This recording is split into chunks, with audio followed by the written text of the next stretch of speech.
Bonjour les amis. Alors, comment est-ce que ça va aujourd'hui? Je viens à peine de me réveiller, je dois d'ailleurs avoir une tête d'endormi, car j'avais besoin de récupérer. Ces 3 dernières nuits à Fuji Yoshida dans mon ryokan ne m'ont pas permis de dormir, on va dire, dans des conditions absolument parfaites. Non seulement le matelas traditionnel japonais quand même est très fin et très ferme, et puis en plus j'avais mal ici, suite à ma journée de folie au Fuji-Q Island, que je vous conseille d'aller voir si ce n'est pas encore fait. Je suis arrivé dans une nouvelle ville, j'ai un vrai lit, confortable, je suis resté au pieu ce matin, j'en avais bien besoin. J'ai donc effectivement changé de ville. Je suis arrivé ici hier en milieu d'après-midi. Je me trouve dans ce qu'on appelle ici les Alpes japonaises, une chaîne de montagnes qui s'étend sur plus de 300 km et qui a été nommée comme ça par un gaijin, c'est-à-dire un étranger, lorsqu'il a vu ces paysages qui lui ont rappelé les paysages des Alpes en Europe. La ville dans laquelle je vais donc passer les 2 prochains jours, c'est Matsumoto.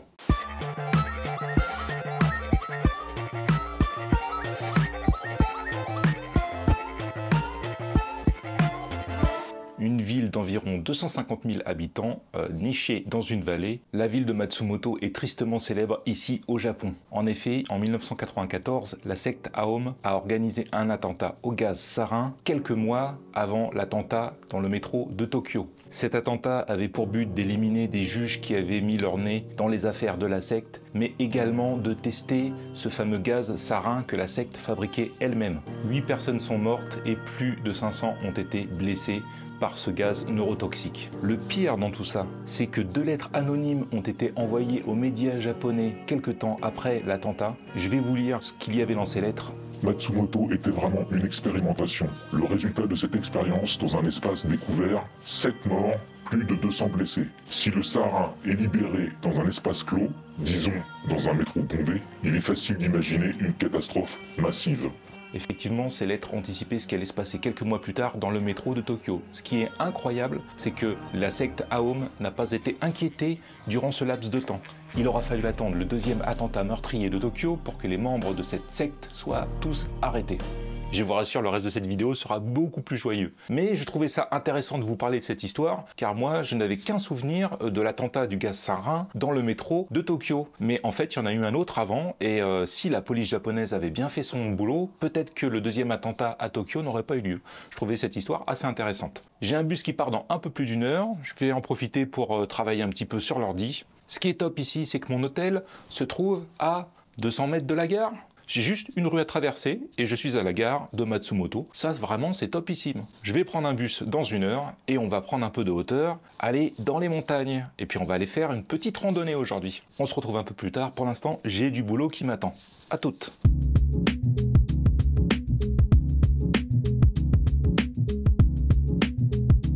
Je viens d'acheter mon billet de bus pour me rendre dans les montagnes, 2560 yens, il part dans environ 20 minutes. J'ai donc le temps d'aller acheter quelque chose à manger et de l'eau, n'est-ce pas Aurore? Je vais acheter de l'eau aussi. Je viens de m'acheter un café, des petits trucs à grignoter pour ce matin et puis des trucs à grignoter aussi pour quand je serai là-haut. Des trucs hyper énergétiques, plein de chocolat, de cacahuètes, enfin tout ce qui est bon quoi. Terminal 10 ici, oh là là, il y a du monde Konnichiwa. My name Elvis, like Elvis Presley.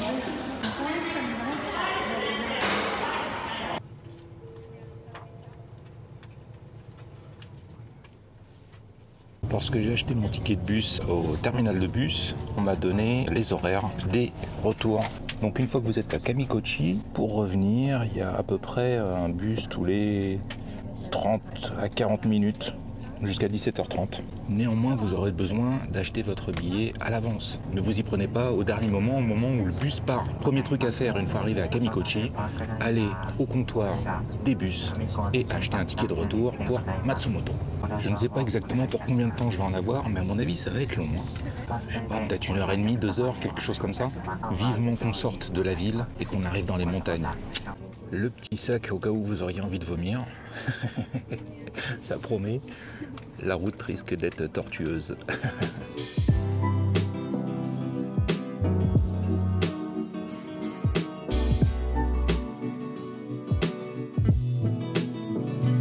Ça y est, on est sur le point de quitter la vallée et on va bientôt attaquer la route montagneuse.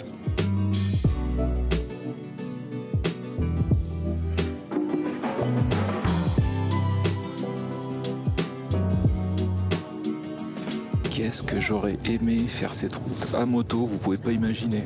Oh là là, ma cocotte japonaise me manque déjà. Chapeau au conducteur du bus, hein. Franchement, j'aimerais pas être à sa place, c'est pas évident. Faut voir le compas dans l'œil. Franchement, c'est chaud.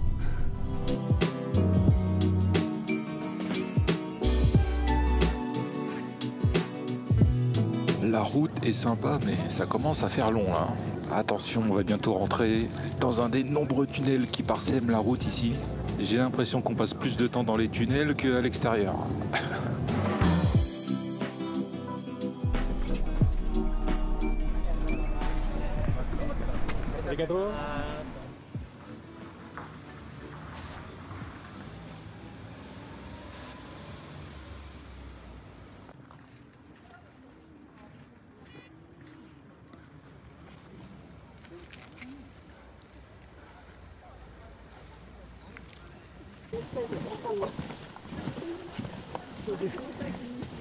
Sumimasen. Hi. Arigato. Ouais, là, à ce rythme, j'en aurais eu pour 8 heures. Hein. Et un truc que j'ai remarqué, c'est que les retraités japonais sont très actifs. Hein. J'ai l'impression qu'ils visitent beaucoup leur pays, et ça, c'est génial. Et ils font beaucoup d'activités physiques. Hein. Ils adorent marcher. Les treks, ça a l'air d'être leur dada. Et ça, c'est super. Bravo les Japonais, vous avez raison. Face à moi se trouve le mont Yakedake, qui est un volcan toujours actif et qui culmine à 2400 et quelques mètres.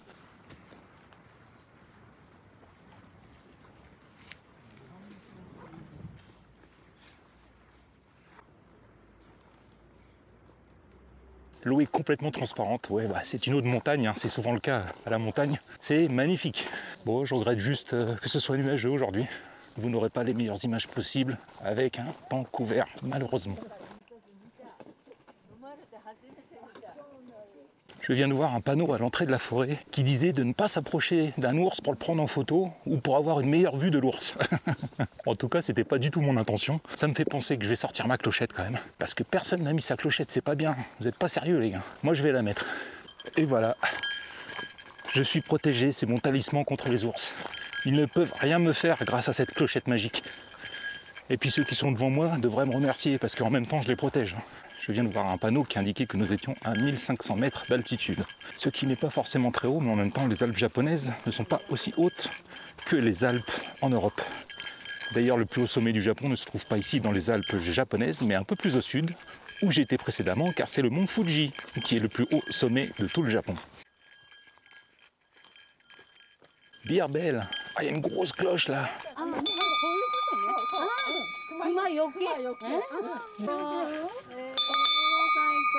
Go away, Beers.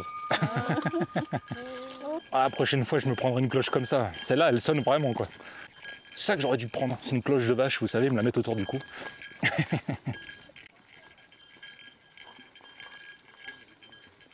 On a recensé plus de 100 espèces d'oiseaux vivant dans les environs de Kamikochi. Alors, si vous êtes fan d'oiseaux, ramenez vos jumelles, vous devriez vous régaler. J'adore la végétation ici. D'une manière générale, j'adore la végétation et les arbres particulièrement dans la région montagneuse. Vous avez des arbres avec des feuilles beaucoup plus petites, plus denses et souvent plus noueux et tortueux. Je ne sais pas si vous vous en rendrez compte en image, mais en tout cas, moi, je kiffe à mort. Moi, j'ai commencé ici, derrière les feuilles. On a fait ça, je suis là. Donc là, j'ai le choix à droite ou à gauche, dans la forêt ou le long de la rivière. Bah, je vais prendre le long de la rivière quand même, hein, pour rejoindre le Tashirobashi Bridge. Je m'attendais à avoir plus froid que ça. Hein. J'ai mon blouson dans le sac et là, je commence déjà à avoir chaud. Hein. Il faut que je vous explique quand même pourquoi je suis venu ici, à Kamikochi. C'était un endroit que je n'avais pas prévu de visiter à la base. D'ailleurs, j'ignorais même son existence, hein, pour être tout à fait honnête. Et puis quand j'ai publié la vidéo indiquant que j'allais bientôt partir pour visiter le Japon, j'ai eu un mystérieux commentaire de quelqu'un s'appelant Number 7 Krabby Explorer, quelque chose comme ça, me disant « Ah, j'aimerais tellement aller à Kamikochi, j'ai pas pu le faire encore, peut-être que tu pourras le faire avant moi ». Du coup, j'ai creusé la question, je me suis renseigné un petit peu, j'ai vu quelques photos de l'endroit et je me suis dit bah c'est parfait, hein. J'aimerais quand même voir les montagnes japonaises. Je crois que là c'est l'endroit parfait pour les découvrir. Et puis ce nom là, du lieu où on se trouve, les Alpes japonaises. Bah quand on est français, forcément ça résonne, hein. On a envie d'aller voir ça. Cette vidéo est donc dédiée à Number 7 Krabi Explorer, mais je sais qui se cache derrière ce pseudo énigmatique. Bah oui, c'est évident, hein. C'est Ju, mon ami de Krabi, qui tient la guest house Number 7. Hein. C'était pas trop dur de savoir que c'était elle. Alors Ju, si tu regardes cette vidéo, j'espère qu'elle te plaira. J'espère que ça te donnera encore plus envie de venir visiter Kamikochi. Si tu peux, viens ici à l'automne. J'imagine que quand les feuilles changent de couleur, ça doit être un endroit absolument incroyable. Je t'embrasse et je te dis à très bientôt. Salut Ju!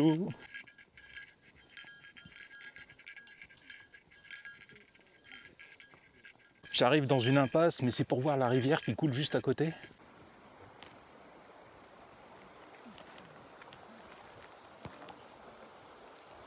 La couleur de cette rivière est vraiment très très belle. Ça me donne qu'une envie, c'est d'aller me baigner. Bon, je pense que c'est interdit, puis en plus il y a des gens, je vais quand même pas me foutre à poil là, pour aller me baigner devant eux. Vraiment, c'est très très joli. Et je pense qu'elle doit être aussi très très fraîche. Allez, on repart.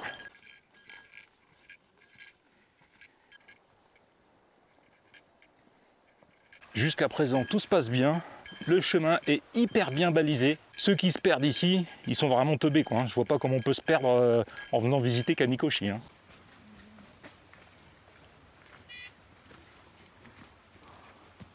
Je suis presque arrivé au Tashirobashi Bridge, le pont de Tashirobashi, et un peu plus loin, il y a le pont de Kappabashi.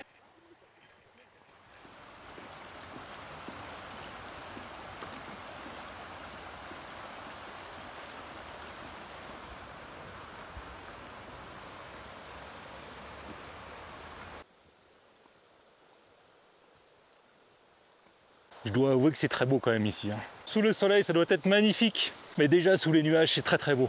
Toujours pas croisé d'ours pour l'instant. D'ailleurs, j'ai stoppé ma clochette. Alors, elle est très bien cette petite clochette, parce qu'il y a un petit support magnétique. Voilà, vous voyez là, elle sonne. Et je rajoute ça là, par-dessus. C'est un petit aimant qui vient bloquer la boule en bas de la clochette. Et du coup, elle ne sonne plus. Hyper pratique.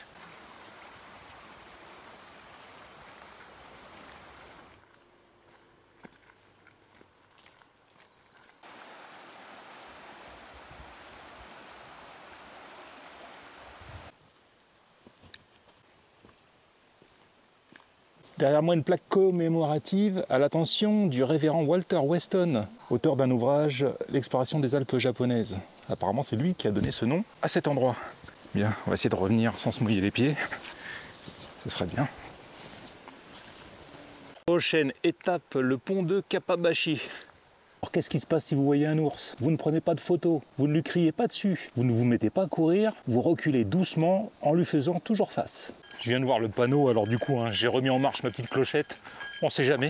Il y a beaucoup de monde hein, aujourd'hui qui se promène là, sur les chemins de Kamikochi. Je doute que les ours s'aventurent aussi près de nous. Mais on ne sait jamais, je ne sais pas si vous avez vu ce film Cocaine Beer, je crois que c'est ça le titre, où un ours tombe par inadvertance sur un paquet de cocaïne, la sniffe et la bouffe, et devient complètement fou. Si vous aimez les films déjantés, je vous conseille de le regarder, vous allez bien vous marrer. Donc j'espère qu'il n'y aura pas d'ours cocaïnomane ici dans les forêts de Kamikochi.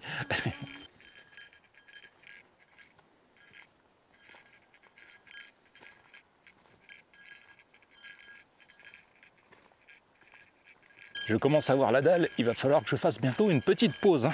Le deuxième pont ne devrait plus être très loin, ça veut dire que je vais bientôt manger un truc. Qu'est-ce qui est marqué? Ne nourrissez pas les animaux sauvages. T'inquiète pas, j'avais pas l'intention de le faire. Il fait la gueule ce banc là. Oh là. Ouais, on va essayer l'autre peut-être. Ce sera mieux je pense. Allez, on va s'asseoir face aux montagnes et à la rivière. Et on va manger un bout ensemble. Vous êtes toujours avec moi? De l'eau. Par contre on va commencer. Peanut chocolate. Je l'ai pris parce qu'il y avait marqué 431 kilocalories. Ça veut dire que c'est très nourrissant. C'est exactement ce dont j'ai besoin. Et l'autre, bon, il n'y a que 304 kilocalories. Mais en même temps, c'est plus léger. Gâteau chocolat, texture moelleuse. On commence par ça ou par les cacahuètes? Je vais commencer par les cacahuètes. Simple et efficace. Du chocolat, des cacahuètes. Ça fonctionne très bien. Voilà, je sens de la pluie. Oh non. Quelles sont mes impressions pour l'instant au sujet de ce trail là ici à Kamikochi? Honnêtement, j'appellerais pas ça un trail moi. J'appellerais ça plutôt une balade dans la nature. C'est un peu la définition du trail. Alors, ce que je veux dire par là, c'est qu'il n'y a aucune difficulté particulière. Vous pouvez même venir ici en claquette et le faire en claquette. Pour moi, un trail, ça demande un minimum d'équipement, d'investissement physique. Là, c'est pas du tout le cas. C'est tout plat, c'est simple. Donc oui, c'est plus une balade champêtre, j'ai envie de dire, qu'un trail. Comme vous avez pu le voir dans les images précédentes, l'environnement est vraiment très joli. Ah, je regrette qu'aujourd'hui ce soit une fois de plus nuageux, mais c'est vrai qu'il faut reconnaître quand même que le cadre est vraiment super. Bon, moi je fais le truc pour touristes là, hein. Quand vous arrivez ici, tout le monde emprunte le même chemin. Après, il y a des embranchements, et puis vous pouvez le faire dans un sens ou dans l'autre. Mais en gros, à peu près tout le monde fait le même trajet ici. Je suppose néanmoins qu'il y a des trails qui doivent partir plus dans les montagnes et qui eux doivent être plus sympas. Bah voilà, moi je suis venu pour voir le truc principal, hein, la balade autour de la rivière à Kamikochi. Les trails dans les montagnes qui prennent des heures, qui vous niquent les jambes, je vous les laisse. Vous pouvez pas savoir à quel point ça fait plaisir de manger du chocolat. J'en ai pas mangé depuis que je suis arrivé. Et moi qui adore ça, alors là c'est pas du chocolat noir, mais c'est pas grave, ça fait quand même très plaisir avec des cacahuètes dedans. Oh là là. Oh. Et ben j'ai tout bouffé, hein. J'ai rien laissé, mais j'ai l'autre paquet qui m'attend. Si jamais j'ai un petit creux un peu plus tard, je continue à sentir des gouttes, hein. C'est pas cool. Il y a des gens qui viennent à l'hôtel ici. Alors honnêtement, moi je suis bien content de ne pas avoir réservé un hôtel à Kamikochi, hein. À la rigueur pour une nuit, mais sinon je me serais fait chier, je pense. Personnellement, je suis très content de résider à Matsumoto, même si ça m'a pris presque 2 heures ce matin pour venir ici, et que ça va me prendre également 2 heures en fin d'après-midi pour y retourner. Vous verrez probablement pas derrière moi, mais on voit à peine les montagnes. Ça veut dire qu'il pleut à mort là derrière. Oh, je vais me prendre la saucée, je le sens bien. Je pense que je suis à l'endroit principal parce qu'il y a beaucoup de monde. Ah, Myojin Hike Pond. Ah oui, là on a un bassin à 3,3 km. Ah, donc je suis loin d'avoir fini. Ça c'est bien. Y aurait-il des toilettes dans les environs? Bah alors, elles sont où les toilettes? Elles doivent être de l'autre côté du pont, j'imagine.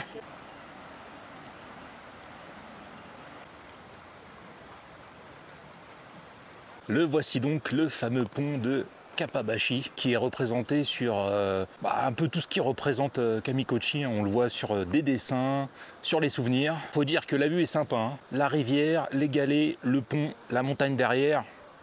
Ouais, ça a de la gueule quand même.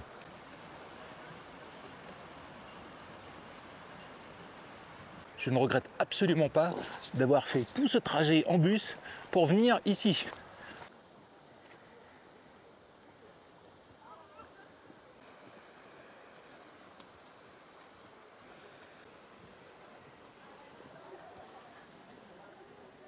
Bon sang, où sont ces satanées toilettes?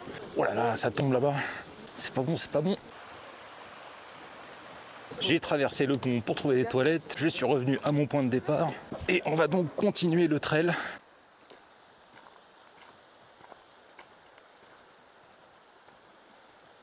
Un ours noir a été observé ici le 31 août dernier à 12h10. Je vais donc réactiver ma clochette. J'ai vu une pancarte tout à l'heure qui disait que les moments les plus probables où vous alliez rencontrer un ours, c'était très tôt le matin, tard le soir, et puis les jours de pluie. Alors il n'est pas tôt le matin, il n'est pas tard le soir, mais la pluie pourrait bien se mettre à tomber dans peu de temps. Non, je ne vais pas croiser d'ours aujourd'hui quand même. Oh, c'est beaucoup mieux par ici, ça me plaît beaucoup plus. Déjà, il n'y a quasiment personne, ça ressemble plus à un parc naturel, quoi.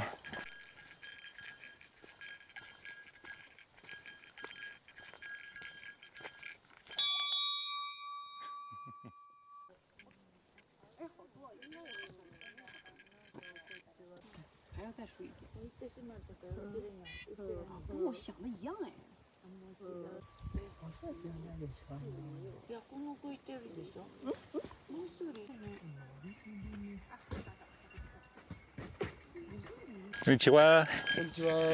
Ah ouais, ici c'est clairement la meilleure partie, hein. Regardez comme c'est beau derrière, avec les arbres qui sortent de l'eau, la montagne et tout, c'est magnifique, magnifique. Quand je pense que la plupart des gens s'arrêtent au pont juste avant, hein. Si vous venez ici, faites le tour complet. Allez jusqu'au dernier bassin, c'est vraiment la partie la plus jolie.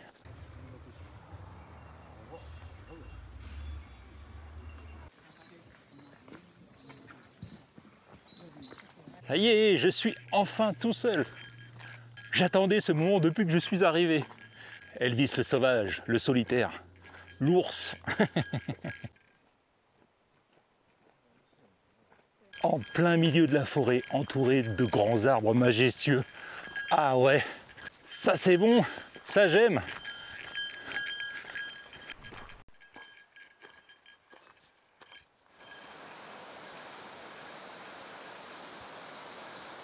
Tout à l'heure, je disais qu'on pouvait faire la balade en tongs. Je suis plus trop sûr là. Je suis bien content d'avoir mes chaussures de randonnée là. Mais en basket, c'est tout à fait jouable. En tongs, par contre, il y a quand même des bornes. Ça risque d'être très compliqué. Je vous le filme pas, mais croyez-moi sur parole, hein, ici, la plupart des gens que je croise, des Japonais en tout cas, me disent Konnichiwa. Et quand c'est pas eux qui le font, c'est moi, et ils me répondent. Monkey, c'est le premier singe que je vois au Japon. Konnichiwa.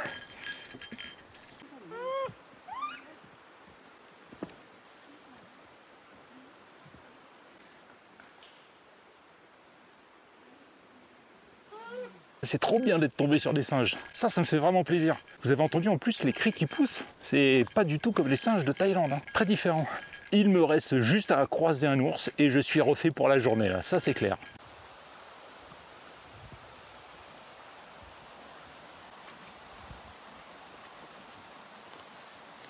Franchement, ça avait commencé moyennement, mais là je kiffe, attention.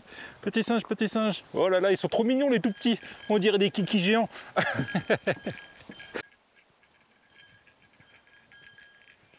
Ah là, il y en a un tout petit. Torikiki, regardez. Il est tout petit, il est grand comme ça. Ah ouais, là, c'est vraiment super.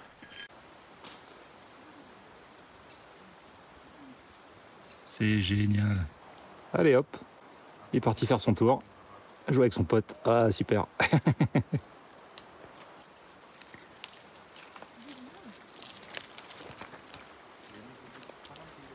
Ces singes ont illuminé cette journée qui était bien nuageuse. Plus besoin de soleil, il suffit de quelques singes et tout va mieux. Ils ont l'air moins farouches que les singes thaïs, hein. Je ne suis plus très loin du dernier bassin à voir. Et puis une fois que cela sera fait, je reviendrai, pas sur mes pas, mais de l'autre côté de la rivière, pour rejoindre le terminal de bus, acheter mon billet de retour pour Matsumoto. Et puis ce sera parti pour 2 heures de route montagneuse dans un bus qui roule à 15 à l'heure. En même temps, je vois pas trop comment il pourrait rouler plus vite sur ces petites routes, hein. Je suis content parce que je ne m'étais pas retrouvé dans la nature aussi longtemps depuis que je suis monté sur le mont Moiwa à Sapporo. Et ça fait beaucoup de bien.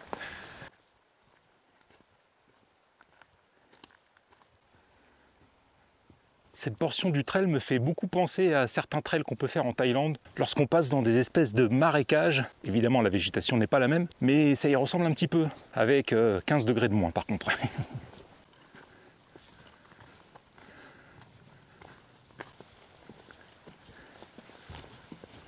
Clairement, la partie la plus au nord du trail est vraiment la plus intéressante. Là, ça ressemble vraiment à un trail. Un tout petit peu de dénivelé, ça monte un peu, ça descend un petit peu. De la caillasse par terre. Ah, je pense que je viens d'arriver au dernier bassin qui doit être ici, mais alors il est à sec, hein. Et il va peut-être falloir que j'accélère la cadence parce que j'aimerais pas non plus arriver à Matsumoto à pas d'heure, sachant que le dernier bus il est à 17h30, ce qui fait que ça fait arriver là-bas à 7h30. Le temps de manger, non, j'ai trop de retard là. J'ai plein de boulot qui m'attend encore. Alors, le terminal de bus il est là. Là c'était le Kappabashi Bridge. Ça c'est tout ce que j'ai fait cette dernière heure à peu près, un petit peu moins. Et il me reste encore tout ça à faire pour revenir au terminal de bus. On n'est pas rendu, hein, c'est moi qui vous le dis. Il reste encore pas mal de chemin à faire. Oh, je crois que je vais bien dormir ce soir. Au milieu du pont, je croise une mamie japonaise que j'avais vue un peu plus tôt et qui d'ailleurs, il me semble, était dans le bus avec moi. On a un peu tapé la discute et elle me dit qu'elle vient d'Hokkaido. Alors je lui dis où à Hokkaido? Elle me dit qu'elle est de Sapporo. Je lui dis bah tu sais quoi, quand je suis arrivé, j'ai commencé par Sapporo et je suis monté sur le mont Moiwa. Elle en revenait pas. C'était trop drôle.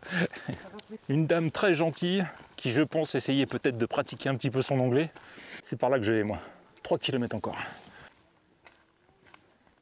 Je viens de regarder les horaires des bus. Il y en a un à 4 heures et j'aimerais bien le choper. Donc, on va mettre le turbo.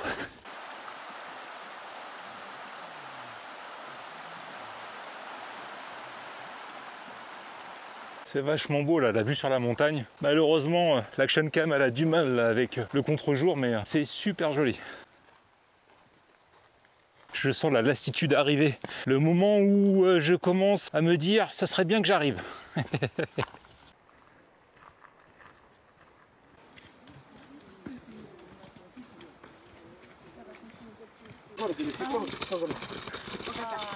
Ah oui, c'est pas très pratique. Quelle idée de faire un trail avec un caddie, quoi. Sérieux, c'est pas fait pour ça. Ça y est, j'en vois enfin le bout. Ça devrait être bon pour le bus de 16h normalement. Terminal de bus, 400 mètres, droit devant. J'achète mon ticket, ensuite je mange mes petits gâteaux, je bois un coup, et puis retour sur Matsumoto. Je viens d'acheter mon billet de retour, 2700 yens, pour revenir à Matsumoto. Il me semble que c'est plus cher que ce que j'ai payé ce matin. Et j'ai fait tomber mon action cam. J'ai une fissure ici et une là. Je ne sais pas si ça se verra à l'image. Ça fait chier. Bon, c'est l'heure de manger. Quelle heure il est? 15h39. Le bus part dans 20 minutes. C'est bon. C'est le moment de goûter mes petits gâteaux. C'est pas mal. Je m'attendais à mieux quand même. Mon bus vient de partir. On se retrouve à Matsumoto d'ici 2 heures. En attendant, moi, je vais me taper une sieste. A plus. Je viens d'arriver à la gare de Matsumoto, après 1 heure de bus et ensuite 1 heure de train avant d'arriver ici. Oh, la journée a été longue quand même, hein. C'est l'heure d'aller manger. Une des spécialités de Matsumoto, c'est le poulet frit. Ça s'appelle Matsumoto Karaage Center. Le karaage, hein, c'est le poulet frit ici au Japon. Mais celui de Matsumoto, apparemment, c'est une recette particulière. Et du coup, j'aimerais bien tester. C'est toujours compliqué de trouver un restaurant ou une boutique en particulier dans les gares ici ou les centres commerciaux. Maintenant, ça va pas être là. On va descendre d'un cran. C'est pas là non plus. J'ai vraiment l'impression d'être un peu déficient mental ce soir, hein. Je suis passé devant sans m'en rendre compte. Je viens de voir la photo du restaurant et ouais, je suis passé devant. On y retourne et cette fois-ci, c'est la bonne. Sensokuyaki, c'est ça que je suis venu chercher. Du poulet frit à la sauce de Matsumoto avec du riz et une soupe miso. Régular 1309 yens. Bon, on va prendre régular, hein. Et puis on va prendre un truc à boire avec. On va se prendre un highball, c'est très célèbre ici au Japon. Je ne sais pas si je vous en ai déjà parlé. C'est du whisky et de la bière. Alors on va prendre celui-ci là, Mega Kaku Highball.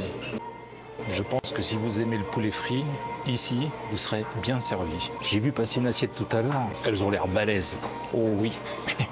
Apparemment, la spécificité du poulet frit qu'on peut trouver dans la préfecture de Nagano, c'est qu'il est mariné avec de la sauce soja et beaucoup d'ail. Il paraît que c'est délicieux. Je suis impatient de tester ça avec vous. Le Mega Kaku Highball vient d'arriver.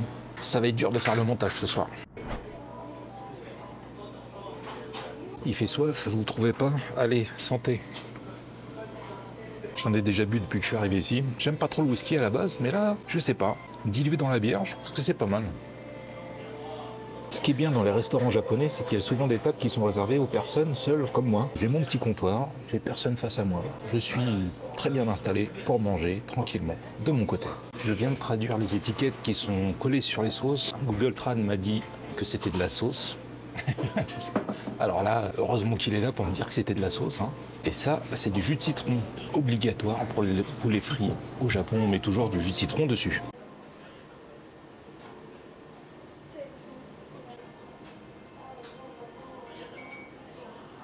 Je pense que je vais me régaler.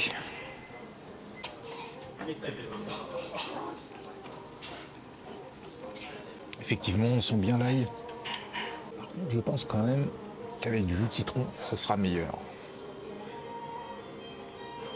Et puis on va essayer la sauce.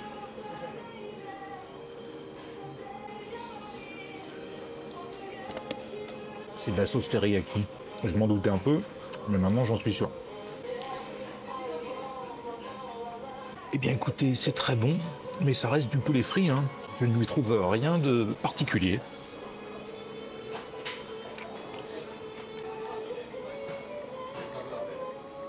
C'est servi avec du chou, hein.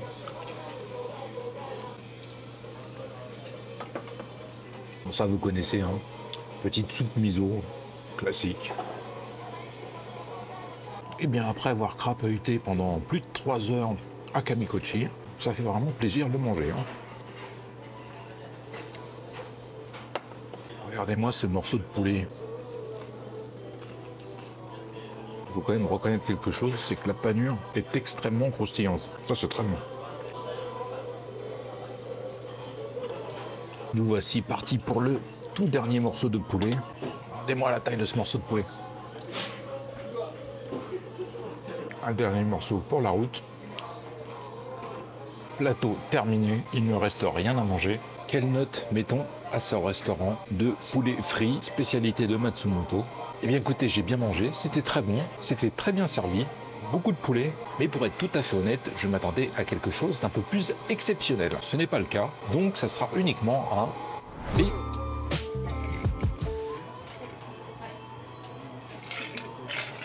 Highball terminé, la douloureuse de ce soir s'élèvera à 2288 yens. Et oui, j'en ai presque pour aussi cher de boissons que de plats. Hein. Le plat m'a coûté 1190 yens et la boisson 890. C'est l'heure d'aller régler la note. On se retrouve juste après.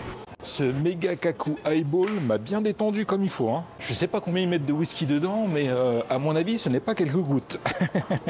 Je vais passer au 7-Eleven pour m'acheter le petit déjeuner de demain matin et je vais vous montrer un truc que je trouve absolument génial au 7-Eleven ici au Japon, qu'on ne trouve pas au Family Mart ou au Lawson. En tout cas, jusqu'à présent, je n'ai pas vu ça dans ces autres combini. Je vous disais il n'y a pas longtemps que c'était la galère ici au Japon avec la caillasse, la monnaie. On se retrouve toujours avec tout un tas de petites pièces qui pèsent 3 tonnes dans votre sac et c'est toujours compliqué de s'en débarrasser. Eh bien, le 7-Eleven a une machine magique pour ça. Quand vous payez, vous mettez les pièces dans la machine et puis elle les compte automatiquement et c'est le moyen idéal pour se débarrasser de toutes les petites pièces.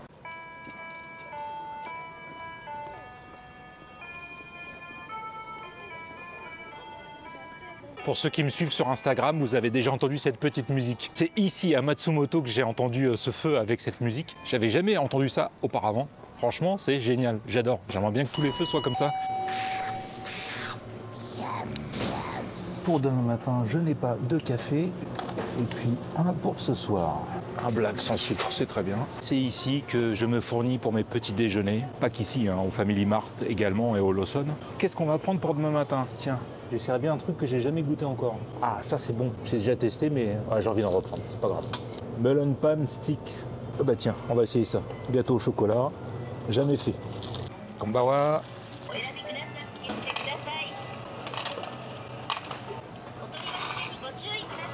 C'était pas le meilleur exemple que je pouvais vous montrer car à la fin j'ai rajouté une pièce de 500 yens alors qu'il me restait 23 yens à payer. Je l'ai pas fait exprès et du coup la machine m'a rendu 470 yens et des patates.